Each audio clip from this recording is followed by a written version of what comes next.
I am so excited, you guys. Another awesome, I usually say guest, but we have two guests today for the Owning Your Sexual Self podcast. And it's the lovely ladies from the HoneyDew Me podcast. How are you guys? We're So good. good. We're super excited to be here. I am so excited. No, as we were saying, it's been so long since I was a guest on your podcast, and this has been a year in the making getting you guys on the podcast, for one reason or another. But We're so happy. Our conversation last time was just so much fun. So we're so happy to come back on and have it again. yeah, and you guys are, I mean, this podcast that you have created for yourselves is just, it's so incredible. The guests that you have on, the topics that you have on. I'm a big fan of the podcast. I've listened to several of your episodes too, things that I haven't yet talked about on the podcast. And to say too, you've been such an inspiration for me as well in that aspect of the, things like, oh, I should have this conversation on my podcast, because it's so informational, the stuff that we do, and podcasts are such a great way for people to get this information. Yeah, thank you so much. I think we're both really grateful to get to have those kinds of conversations, and it's the kind of conversations we've always had in our friendship. So to get to share those conversations with so many people is really fun. Yeah. So speaking of your friendships, so you guys were friends before you started this podcast. Give us a little bit of just like a background history of how the HoneyDew Me podcast even was created. Cass, you start it and then I chime in. So I'll let you start. Okay. So Emma and I met in college. We actually met in a psychology of sex class. That's where we became friends. And the first time we hung out, we went to a sex store and we turned on all the vibrators, and then we went and had a beer. And that's just how our friendship really started. And we were just having these really fun conversations and just being so open and candid and sharing stuff that I think typically feels pretty embarrassing or like it needs to be private because it's almost shameful. And that was just never the case for us. And we originally wanted to go to different sex conventions because that's where our original interest stemmed from, was in kind of like the outskirts of sex and like these different types of sexual experiences that we weren't necessarily interested in for ourselves, but we're so interested in just like the idea of it. So we really wanted to go to like a furry convention and explore what good sex meant for people in these different communities. And then COVID hit, and we did not want to go out into the community as much. Yeah. And so we're like, you know what? A podcast would be great. And that's kind of where it started. No notes on that. Good job, Cass. Oh, yeah. Thank you. Thank you. That was good. Yeah. And that, I mean, incredible. And yeah, thinking back from my own experience, I remember when I went back to school to get my certificate in sex therapy and sex education, similar feeling of those people in that class. I was like, these are my people. These are the people that I can, I'm going out to lunch with in between classes, and we have to like remind ourselves of the conversations that were happening. The people around us are not used to having those conversations, kind of like minimizing yourselves a little bit in those settings. But it's so amazing to have that connection with somebody and to be able to go to a sex store together on your quote unquote like first date as friends. I think that's so cool.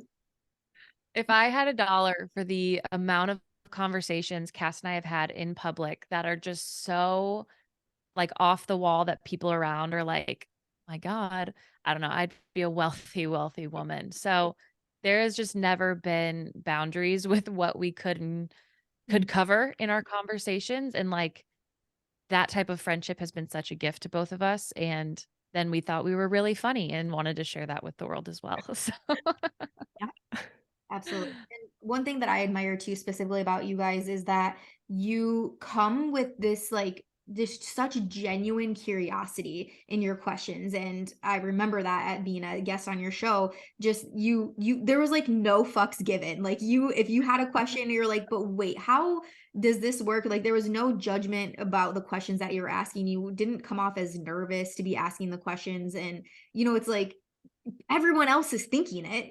We have to be the people that are like, okay, we're gonna tell you what it is. We're gonna ask the questions so you don't have to, essentially. Mm-hmm. Absolutely.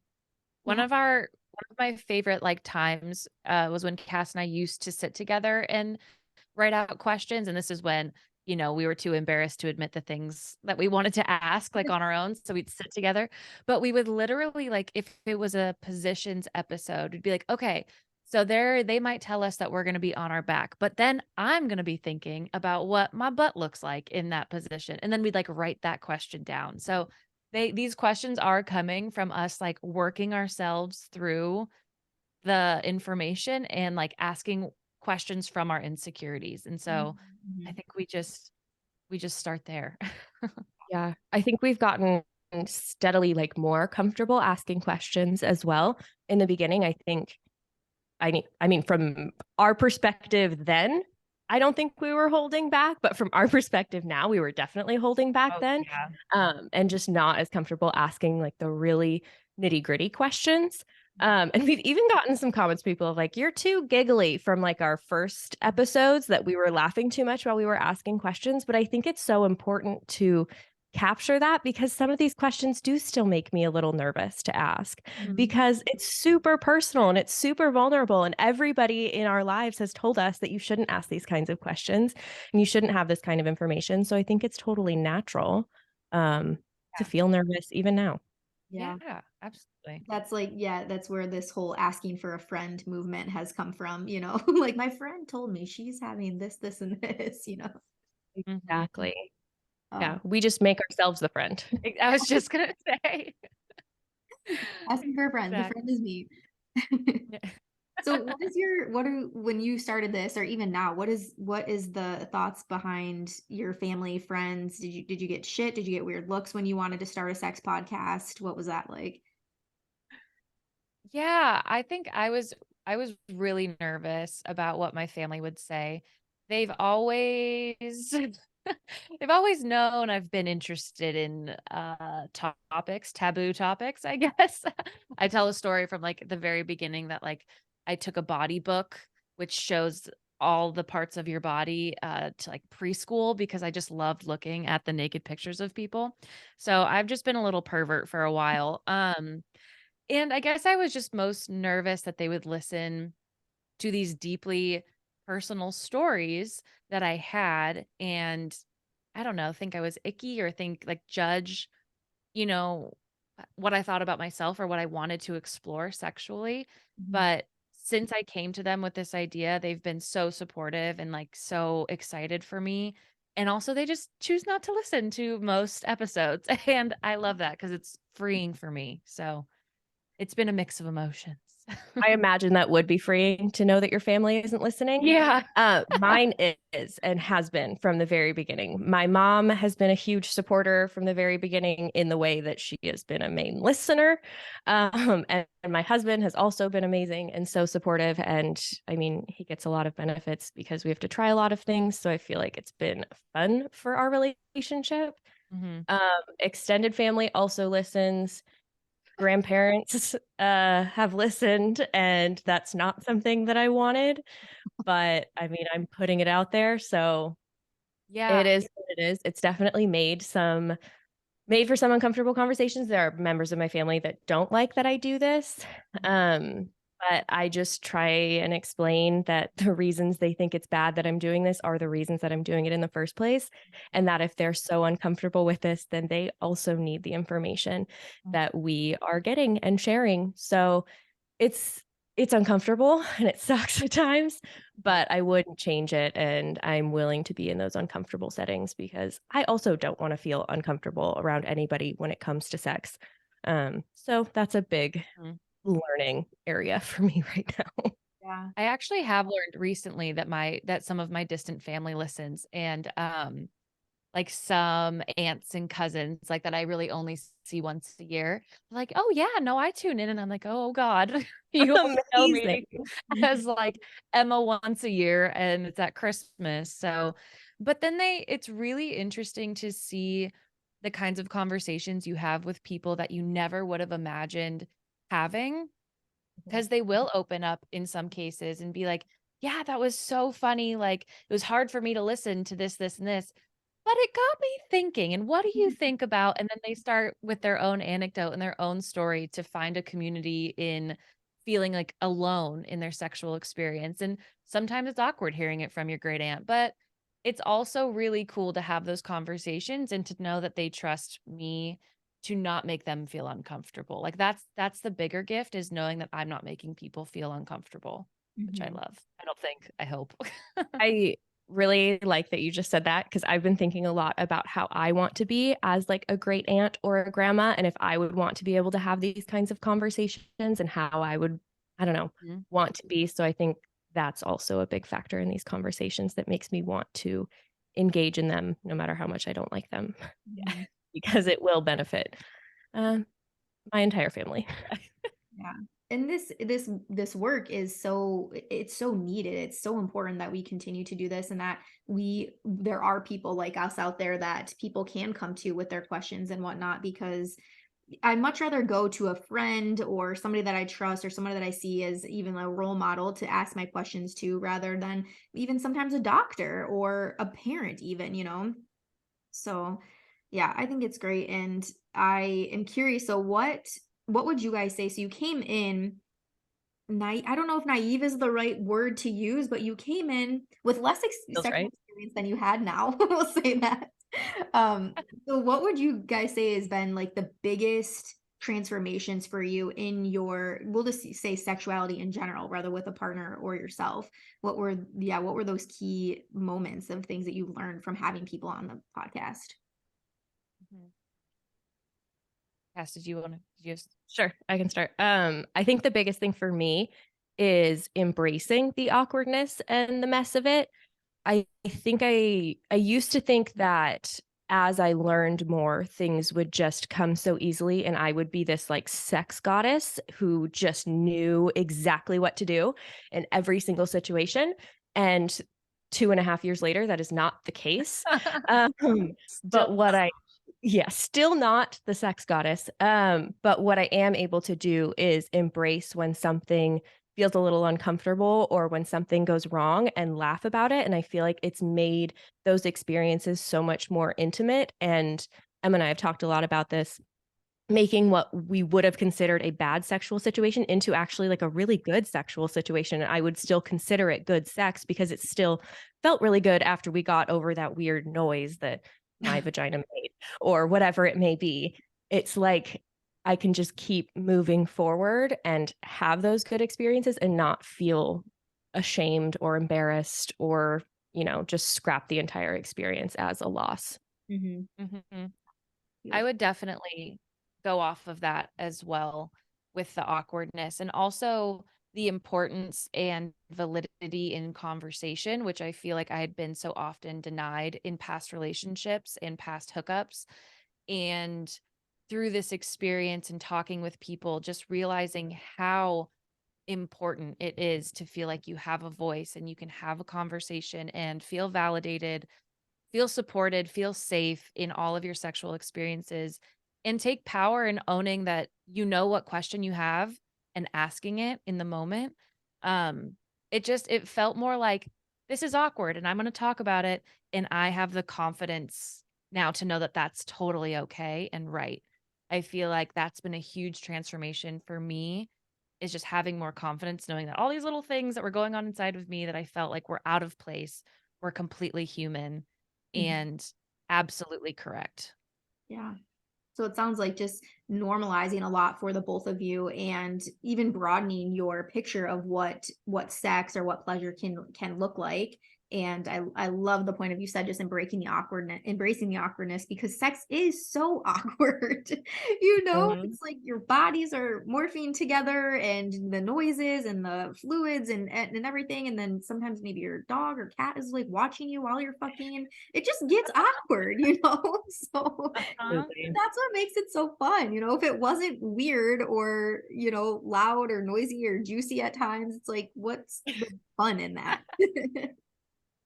Yeah. Absolutely. I've always been a fan of like dry humping, for example, and I always thought it was super fun, but I stopped doing it after I was a teenager because then I'm like, well, it's fucking weird. Like, it just seems weird. And like, I don't want to admit that I like that. So I didn't for like the first 4 years of my relationship until we brought it up on the podcast and we're talking about it. And other people were like, yeah, it's fucking great. And it's like, oh, I was allowed to like that. And Mhm. it's like, it's so freeing in that way to let yourself like the things that you like, even if it seems a little weird or if somebody else would be like, ooh, like, Mhm. okay. And getting curious about things that pop up. Like if you learn a new trick or you learn about a new toy and initially you're like, that's probably not for me, but I'm gonna give it a go. Like I know I'm gonna put it in my butt and just see how it feels. And it might not be for me, but it's okay to be curious about new experiences. And you should be able to talk about that with whoever you're having sex with. It's okay for things to go wrong. Yeah. And be Yeah. like, this isn't for us, and then tossing it. Mhm. That's totally fine. Yeah, try anything once, essentially, as long as you feel safe, your partner feels safe, there's consent, try anything Mhm. once.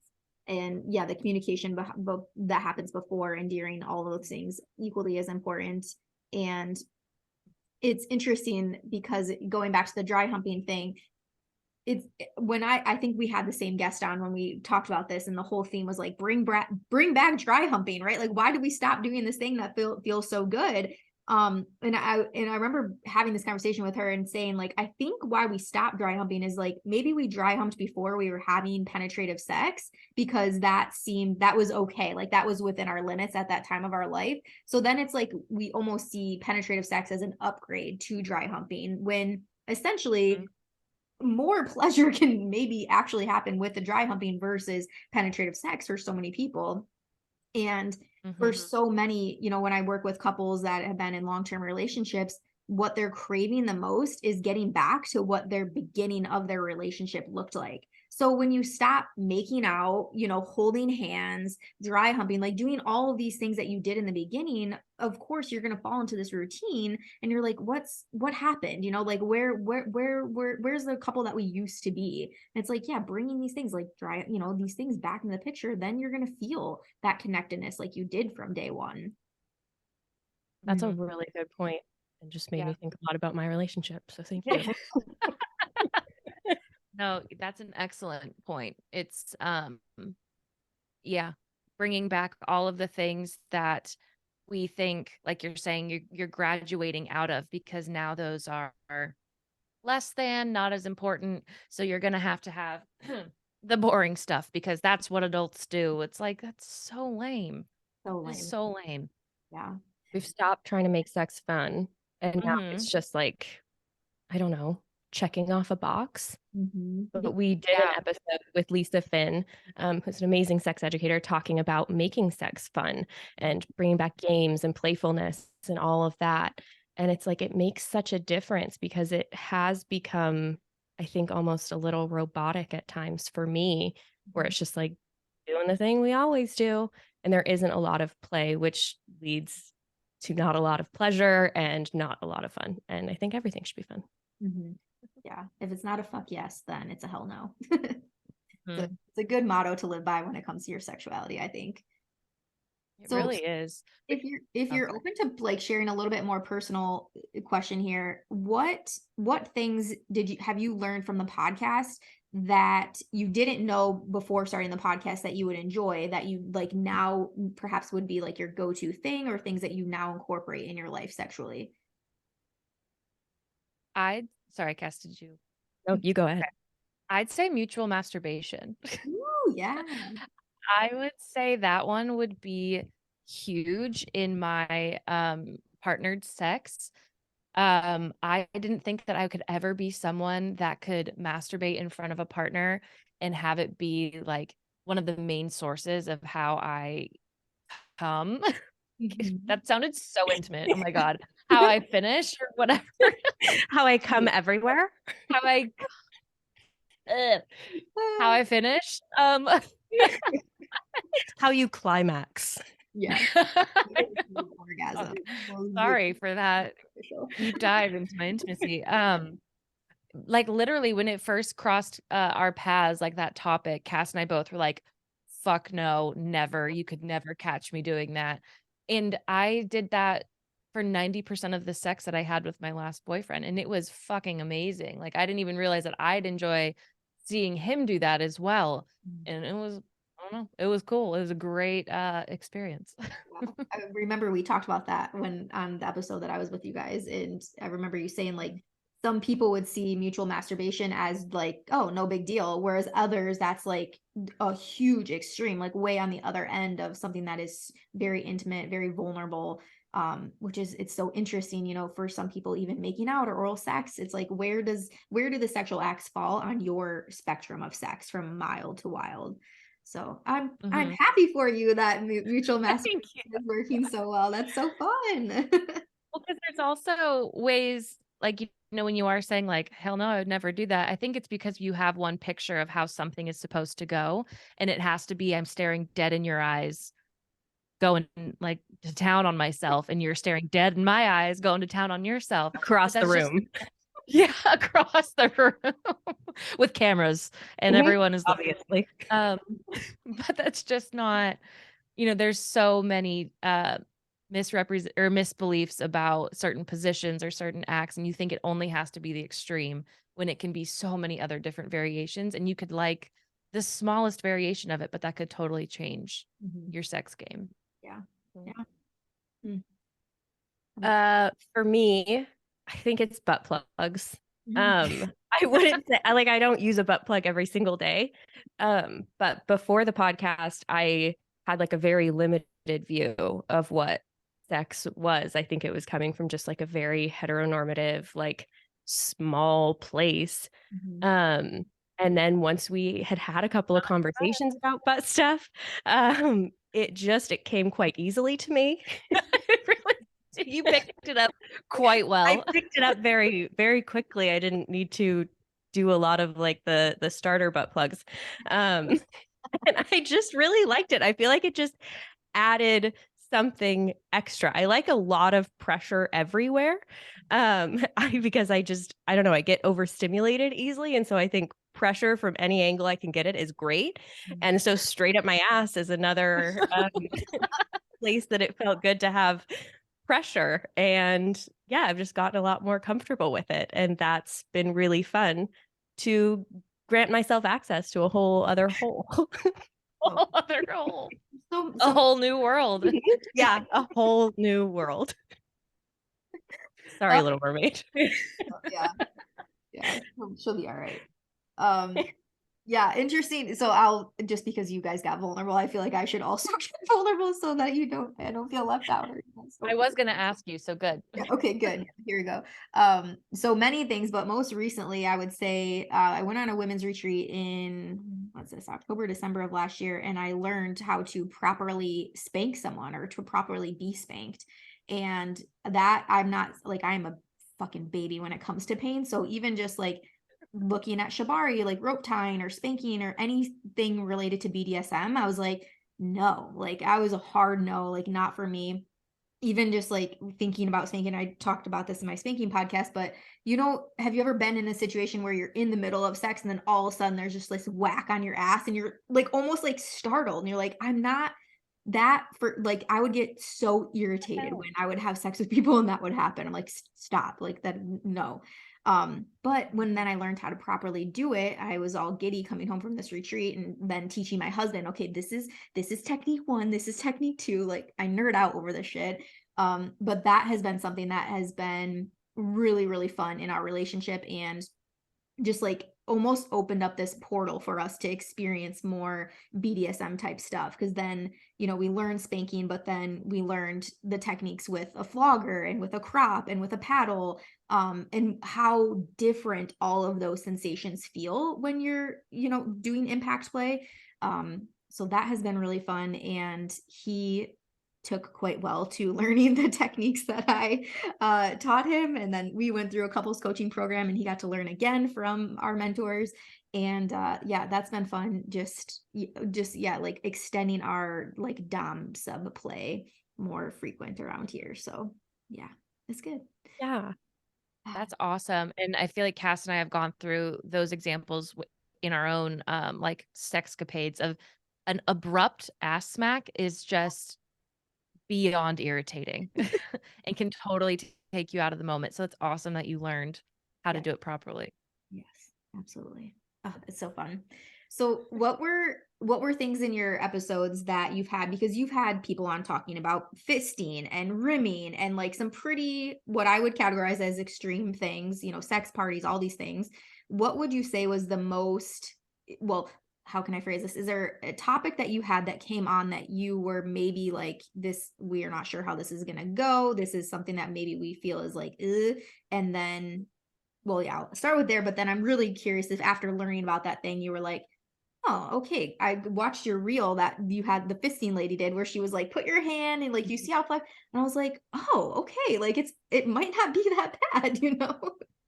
So Uh, yeah, any episodes that come to mind to hit those.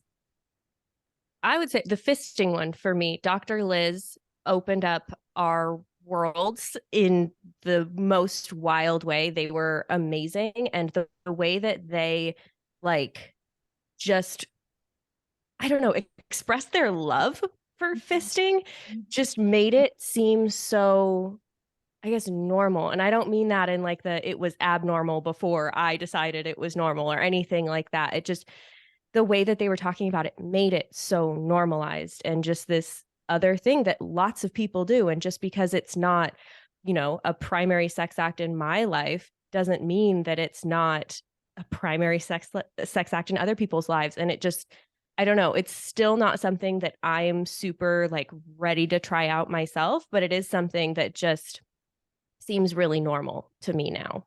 mm-hmm. Yeah, more acceptable maybe in your list of things that you would want to engage in. Mm-hmm. Yeah. I would say something that landed for me, maybe our episode with Jet Setting Jasmine about fetishes. I think that was a really interesting conversation, exploring what a fetish is and how it plays into your sex and your sexuality. I thought that was really cool. We've also gone into different types of role play, and we've like felt that like consensual non-consent, like those types of role play scenarios, we were very unsure how that would land and how those conversations would go, just because that's not a conversation you often have in your day-to-day life. And it was really, really interesting to open up a space where people are typically judged and typically shut down pretty quickly because of what they're into, and then just learn more about what that means and how the play actually goes, and all the consent, all the information, all the safety precautions put into place with things that we're just not typically aware of. And it was really interesting for me. Yeah, fetish role play, like those are common things that come up in coaching. And I think fetishes specifically, again, going back to this whole spectrum thing, it's like they're, for some people there, it could be the smallest thing, like well manicured feet even, that's a fetish. Fishnets are a fetish, to then like furries that you mentioned earlier, again, there's just like such a broad spectrum, and so many people, you're right, are shamed for the things that they're interested in, or they're called weird. And it's like, what really even is normal when it comes to sex and sexuality, like there's not a book out there that says like this is what you should, well, there's lots of books out there that says this is what you should be doing, but what I mean. The Bible. Yeah. Yeah. Yeah, absolutely. So I could say almost every single topic has kind of blown me away, but there's only a few of them that I was like, oh, I don't know where this is going to land. And like 9 times out of 10, they've been something that's like totally opened my mind, which is great. Yeah.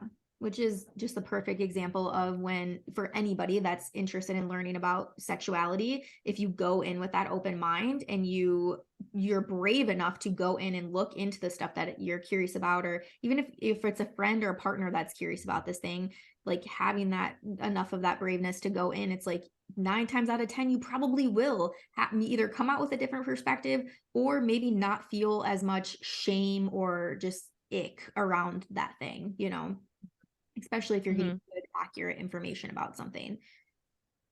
Yeah. And you can just meet so many more people that way too. I mean, I feel like that's such a great philosophy to carry with you through just like meeting different groups of people. It's like, I don't know, you just have an open mind. You're curious about learning about people. And I don't know. I just think it really is a great mindset to lead with throughout life. Yeah. So I'm curious, since you mentioned it, now that things are a little more open than they were back before you started the podcast, have you gone to any furry conventions or any sort of conventions like that? We have not yet, but I we haven't. will. We absolutely will. We have big plans. So Mhm. that will be coming for HoneyDew Me.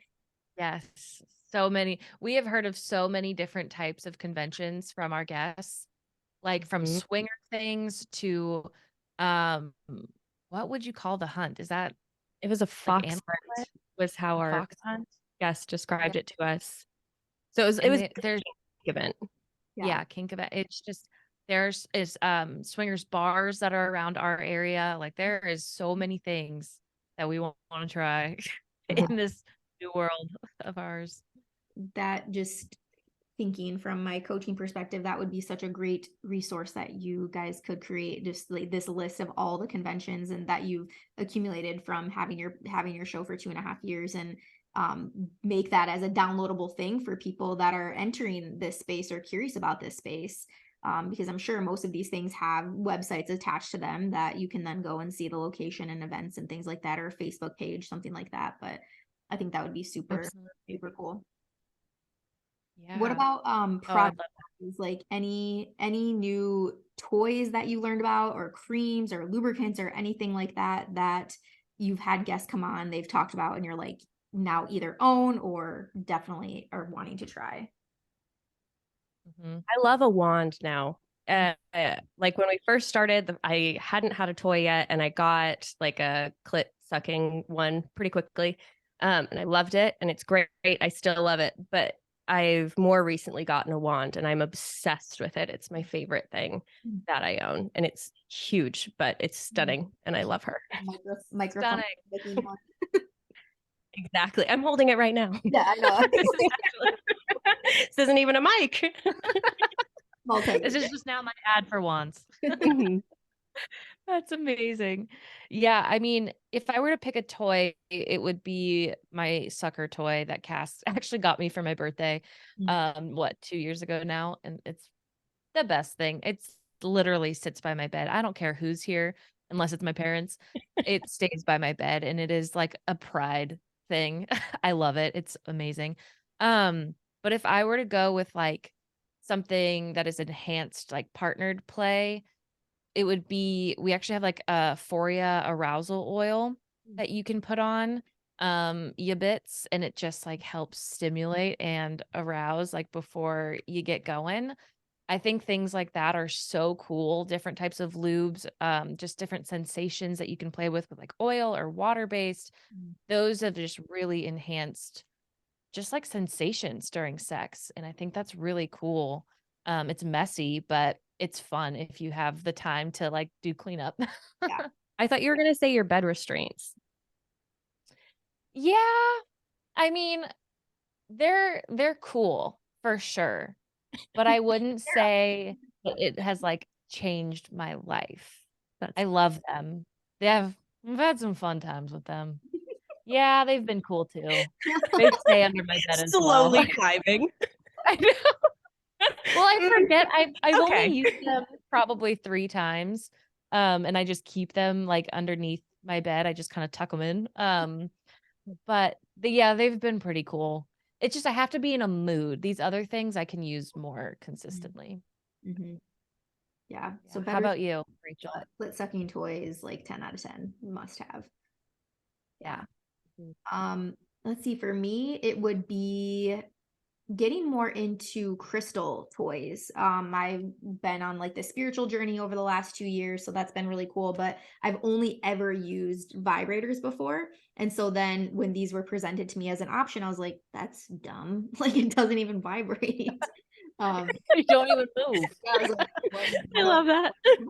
like, what do you mean? It just is glass or, crystal or whatever. So then, getting on my spiritual journey and stuff, I'm like, okay, obviously I need a rose quartz wand. That's like, I think the staple of what everybody starts with. And at first I would just masturbate with it next to me, like, because I'm like, it's still like, what do I do? And then I In the would room. graduate to like having it rest on my chest or like between my boobs and then like on my lower abdomen. And then I don't know what happened, but one day I was like, all right, it's going in. Like we're doing it, we're and I was pleasantly surprised. I did like an intentional practice around it, like ritualistic, spiritual thing. And yeah, I find myself, I would say now my vibrators versus those, it's like a 50-50 experience now.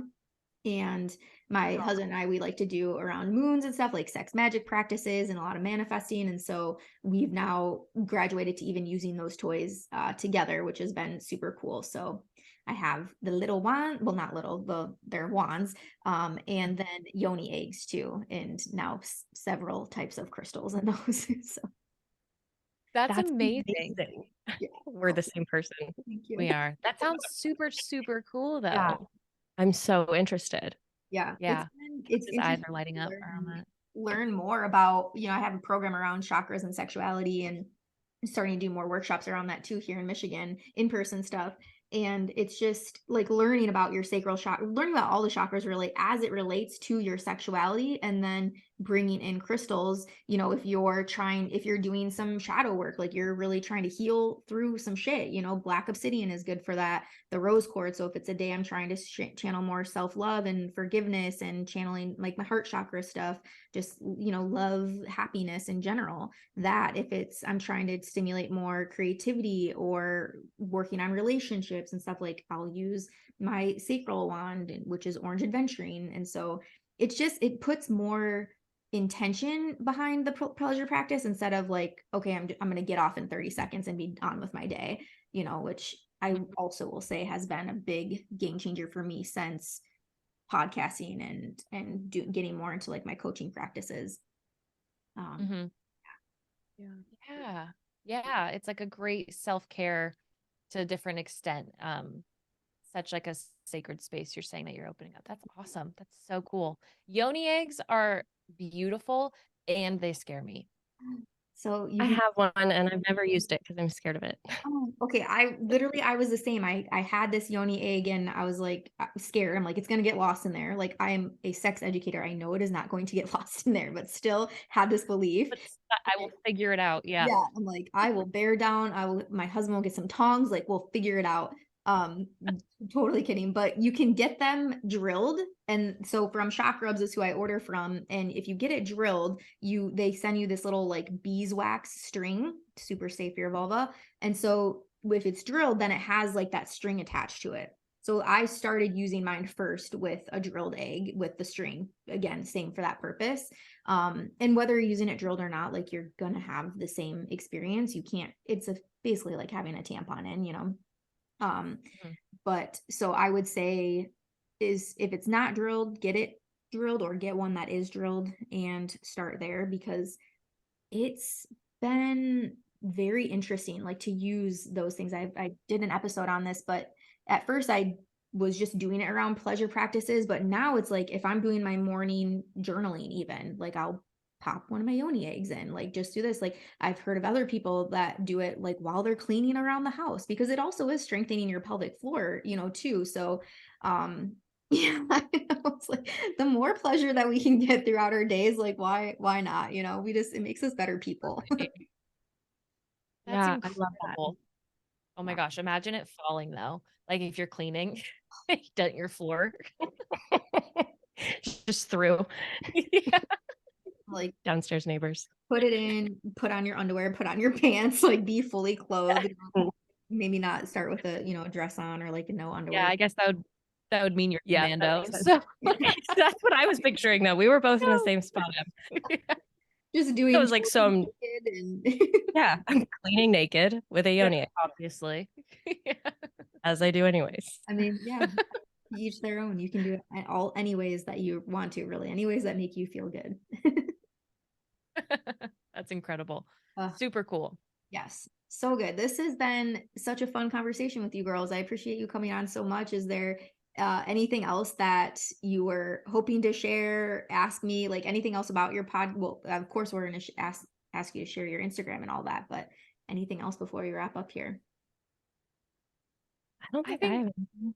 yeah, these conversations are so fun. It's just fun to dive into what we learn, where our interests are, like how much we've all grown since we've last talked. And I just think that like that catch up time is really fun. And it's just great to have these conversations for ourselves and other people that listen. So thank you for having us on and like sharing this space and letting us just gab as we do. Thank you. Yes, of course. And so HoneyDew Me Podcast, where can people find you, follow you, listen to the podcast, all that good stuff? You can listen basically anywhere that you listen to podcasts, Apple Podcasts, Spotify, Google Podcasts. I don't know any of the others, but I know that our network takes care of that. And you can find us at HoneyDew Me Podcast on Instagram, on TikTok. We're also on YouTube if you want to watch our full episodes, and that's just HoneyDew Me Podcast. And website is honeydewmepodcast.com if you want that, if you want a cute pink website to look at. Awesome. Yeah. So basically, anywhere that you are currently listening or watching this, you can also find their podcast there. That would have been a really good way to put it. Yes. I like your long-winded way though. It's great. Thank you. Thank you. People need to hear the exact details. Like, okay, yes, Google Podcasts, I have that. And not every podcast is on YouTube. I just got onto YouTube starting this year, even. So that's been a whole fun adventure as well. Awesome. Well, congrats on your YouTube launch. Thank you.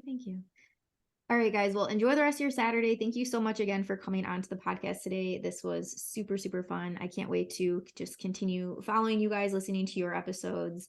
Yeah, and this was just so great. Thank you so much for having us. Yeah, it was so great to see you.